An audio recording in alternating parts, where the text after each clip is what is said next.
Hey folks, just a quick update on the Wilfred Wong situation.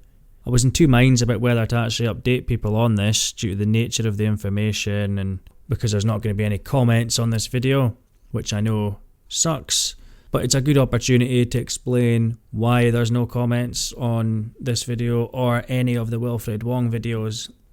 The comments will go back up. It is just a temporary situation. I went over it in a bit more detail in the live stream I did with Wheezy on the What Is Truth podcast, the actual live stream. But I had to take the decision to turn the comments off on these videos due to the fact that there's about to be an ongoing court case and the comment section was so full of speculation and unreported information that I was genuinely concerned people would start getting into trouble for contempt of court. As I say, because there is about to be a trial, it gets into quite dodgy territory when commenting on social media, and YouTube is social media. Whether you see it that way or not, it's social media. The court certainly sees it as social media, and they also make it very, very easy to report contempt of court online. Contempt of court as well could be something as simple as just speculating on someone's guilt or innocence.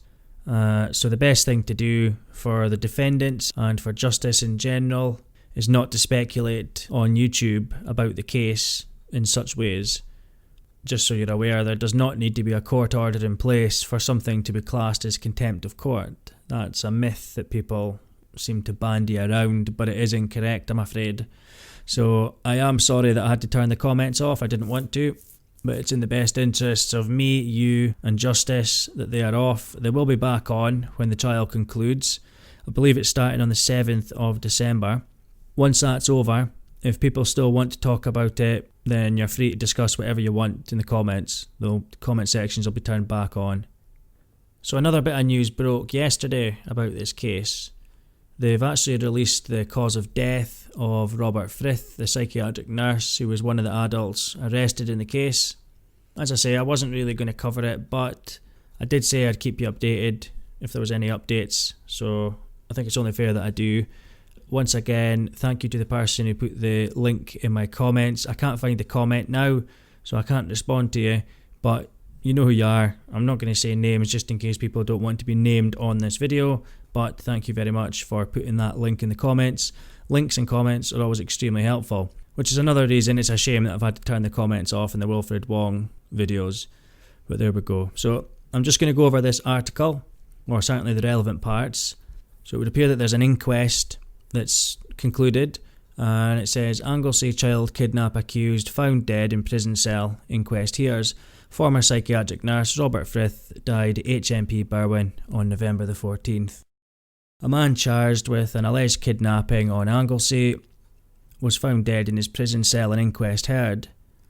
Robert Frith was discovered suffocated in his bed at HMP Berwyn in Wrexham just after 8:30 a.m. on November the 14th. Paramedics were called, but the former psychiatric nurse was pronounced dead after being formally identified by prison officers. An inquest opening today heard that the 65-year-old had been arrested and remanded in custody on November the 9th, ahead of a plea and trial preparation hearing in relation to the alleged kidnapping of a child. Coroner for North Wales East and Central, John Gittins, said that checks had been carried out at the prison around 5 p.m. on November the 13th, the night before Mr. Frith was discovered dead. A Home Office post-mortem was carried out by Dr. Brian Rogers, who gave a provisional cause of death as plastic bag suffocation.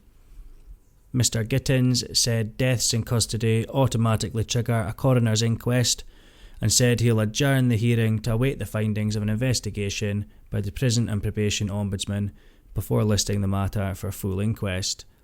It comes after Mr. Frith appeared at the Magistrates' Court alongside 5 other defendants on November the 9th, accused of kidnapping a child under 10 on November the 4th. He was due to appear again before the Crown Court on December the 7th. It doesn't give any further information than what we've already heard so far in this case, so I'll just leave that there. Whether we hear anything more before December the 7th, who knows now with this case.